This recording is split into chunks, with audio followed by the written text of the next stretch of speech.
Greetings from James Wright Cars, and today's video is this 2013 on a 13 Fiat 500 CS Twinair convertible. This car's done 62,000 miles from new, and it's accompanied by a very good service history, 4 brand new tyres. All the alloys have been shot blasted and powder coated into black, and they look marvellous, and the car's particularly peppy to drive. Rear parking sensors, a nice flat oval exhaust pipe, and looking down the paintwork down the sides there, it's nice and level. The convertible roof operates as follows. One press of the button on the roof here operates the roof all the way back to a preset position where it stops. A second press then will retract the roof all the way down so the rear window disappears as well. Interior door cards aren't destroyed. It's a half leather car with like an Alcantara type of finish and cloth with 500S emblazoned on the front seats. Scanning back through to the front floor mats, they're in very good condition, they're not destroyed. There's a locking wheel nut key there in the front, and also a USB and aux input point there, and it's got the big touch screen unit here in the middle. Marked upholstery in the rear there, and the floor sections and the overmats are like they've never been stood on.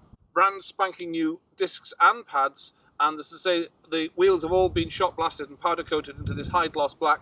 All the tyres are brand new. Red door mirror caps. Electric door mirrors are operated from here. Stainless steel threshold plates on the sills there. It's not been battered or scuffed to death here. And I say, very good floor mats under there. And if I lift that up, the carpets are in perfect condition. Edge of this driver's seat here hasn't suffered from any usage at all.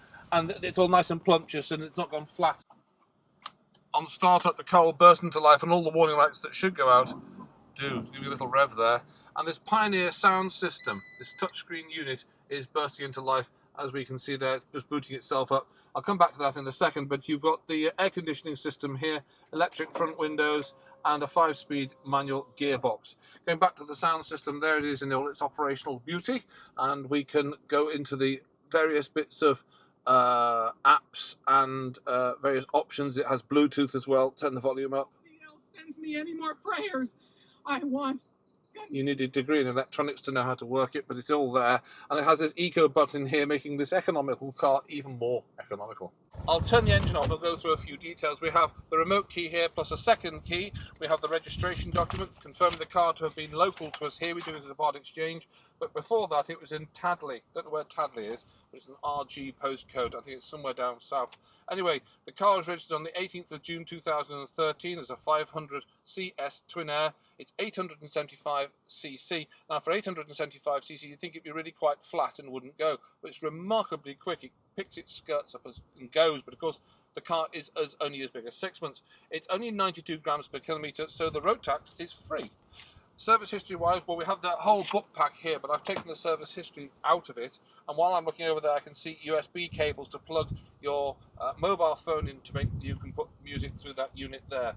It was serviced at 10,021, 32, 46, and most latterly 62,500 miles. We have just done it, as well as the discs and the pads and a few other little odds and ends and what have you. MOT-wise, well, it expires on the 29th of July 2019. There was a few advisories on the previous MOT, on the current MOT, but they've all been addressed now, and that does include tyres which have all been replaced and discs and pads which were getting thin. They've all been replaced as well. And I can also confirm we have an HPI report showing the car to be all HPI checked and clear on all the registers. As I say, it was on a private registration, but it isn't now. Let's go and see how it drives on the road. Underway under acceleration, you'd think the car would be woefully lacking in power. It certainly isn't. It's got plenty of get up and go. And you'd think that something with the proportions of a roller skate and the power of basically a hairdryer would be useless. It's not. It's very, very good. Surprisingly good. And there's that 875cc two-cylinder Twinair unit, and it's got a turbocharger, of course, that makes it go a little bit better. You'd think it would have all the power of a hairdryer, but it hasn't. It does actually go. Now, you can get me on this telephone number running across the bottom of the screen here. We're also on Facebook. You can follow us at Instagram these days, and we can also take a part exchange and also get finance for you. So don't hesitate to give us a shout. Come down, see it, and drive it away, of course. All it remains for me to do now, so thank you very much for watching.